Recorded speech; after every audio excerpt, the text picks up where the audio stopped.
అన్న అన్న మూవీ చూస్తారన్న ఎలా ఉందన్న మూవీ? అన్న చూశానన్న మనశంకర్ వరప్రసాద్ ఫస్ట్ టైం చిరంజీవి గారు ఆయన సొంత పేరుతో ఆయన సొంత పేరు పెట్టుకొని టైటిల్ గాను ఆయన స్క్రీన్లో సినిమాలు కూడా ఆయన సొంత పేరు పెట్టుకొని మన సినిమాకి వచ్చారు మన ముందుకు వచ్చారు. ఆ పేరుని నిలబెట్టుకున్నారన్న. అనిల్ రావిపూడి గారు ఏదైతే ప్రామిస్ చేశారో మీకు సర్ప్రైజెస్ ఉన్నాయి, నేను ఫుల్ మీల్స్ పెడతాను, చిరంజీవి గారిని ఎలా చూడాలనుకుంటున్నారో నేను చూపిస్తాను అని బాస్ మీరు మీ ప్రామిస్ని నిలబెట్టుకున్నారు అనిల్ రావిపూడి గారు. Thank you so much. నేను టైటిల్ లాంచ్కి రావడం జరిగింది. టైటిల్ లాంచ్లో నేను ఎంత ఎక్సైటెడ్ ఫీల్ అయ్యానో నాకు తెలుసు. ఇప్పుడు సినిమా చూసాక డబల్ ఎక్సైట్మెంట్, డబల్ హ్యాపీనెస్. అంటే ఒక మంచి భోజనం తినేసి హ్యాపీగా ఫుల్గా తినేసి ఫుడ్ బాగుంది అని చెప్పి మనం బయటికి ఎలా వస్తాం హోటల్లో నుంచి, అలా వచ్చాను సార్ థియేటర్లో నుంచి నేను బయటికి.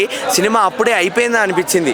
ఏంటి సార్ ఆ స్క్రీన్ ప్రెజెన్స్, మెగాస్టార్ తాలూకా grace, charisma, looks, dressing, dance, comic timing, emotions అన్నిటినీ ఏ కోణాన్ని వదలకుండా అనిల్ రావిపూడి గారు వాడుకొని మన మీదకు వదిలేశారు. అద్భుతంగా వర్కౌట్ అయింది ప్రతిదీ కూడా. అసలు ఎక్కడ వేలు పెట్టి చూపించడానికి లేదు. మెగాస్టార్ ఎందుకు అనేది మనకి ఈ సినిమా చూస్తే తెలుస్తుంది. ఎందుకయ్యారో ఊరికే అయిపోయారు ఆ లెజెండరీ స్టేటస్కి. తరాలు మారచ్చు, తరానికి స్టార్ హీరోలు పుట్టుకురావచ్చు, కానీ ప్రతి తరానికి నిలిచిపోయేది మాత్రం మెగాస్టార్ చిరంజీవి గారే. ఈ సినిమా చూస్తే మీకు అర్థమైంది. అండ్ సెకండ్ హాఫ్లో వెంకటేష్ గారు వచ్చాక ఇంకా వేరే లెవెల్. సీట్లలో కూర్చోము, ఇద్దరు డ్యాన్స్లు వేసుకుంటారు, ఇద్దరు కామెడీ చేస్తారు, ఒకరినొకరు ఏడిపించుకుంటారు.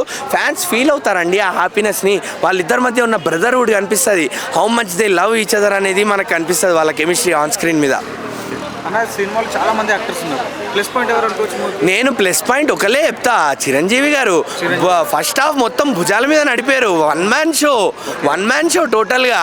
ఇంకా తర్వాత ఆయనతో పాటు ఆయన మామగారి కింద యాక్ట్ చేశారు. ఆయన కూడా సూపర్, అసలు క్రేజీ కెమిస్ట్రీ వీళ్ళిద్దరికి కూడా, మా వాళ్ళకి. ఇప్పుడు ఈ సినిమాలో కూడా ఇద్దరు హీరోయిన్స్ ఉన్నారు, క్యాథరిన్ ఉన్నారు, నయనతార గారు ఉన్నారు.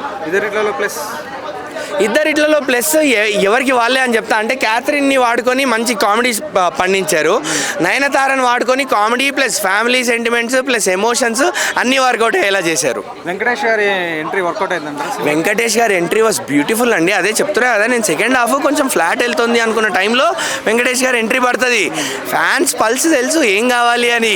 మేము క్లైమాక్స్లో కూడా వెంకటేష్ గారు వస్తారేమో మళ్ళా అని చూస్తున్నాం. క్లైమాక్స్లో కూడా వెంకటేష్ గారు ఉంటారు. వీళ్ళిద్దరు కాంబినేషన్లో డ్యాన్స్ అన్న సాంగ్, వీళ్ళిద్దరి సినిమా కాంబినేషన్లో డ్యాన్సులు నేను అదే చెప్తున్నా. ఏంది బాసు సంగతి అనే డ్యాన్స్ నథింగ్. అలాంటివి ఇంకా చాలా ఉన్నాయి. ఇద్దరు డ్యాన్సులు వేస్తారు ఒకరినొకరు ఏడిపించుకుంటూ. They will tease each other. నేను వెంకటేష్ గారు చిరంజీవి గారు ఏడిపిస్తారు, చిరంజీవి గారు వెంకటేష్ గారిని ఏడిపిస్తారు డ్యాన్సులు వేసుకుంటూ. అసలు అది ఏంటి సిచ్యువేషన్ అనేది నేను చెప్పను, స్పాయిలర్ అయిపోద్ది. మీరు ఆ డ్యాన్సులు చూస్తే చెప్తున్నా సీట్లలో కూర్చోరు, చాలా థ్రిల్ ఫీల్ అవుతారు, చాలా హ్యాపీ ఫీల్ అవుతారు, ఎక్సైట్మెంట్ ఫీల్ అవుతారు. ఓవరాల్గా నేనైతే 3.5 ఇస్తా. 5కి అన్నిటికీ అన్ని plus comedy, sentiment, emotions. Boss daddy సినిమాలో ఉన్న చిరంజీవి కనిపిస్తారు ఎమోషనల్ సీన్స్లో. అంత బాగుంటుంది.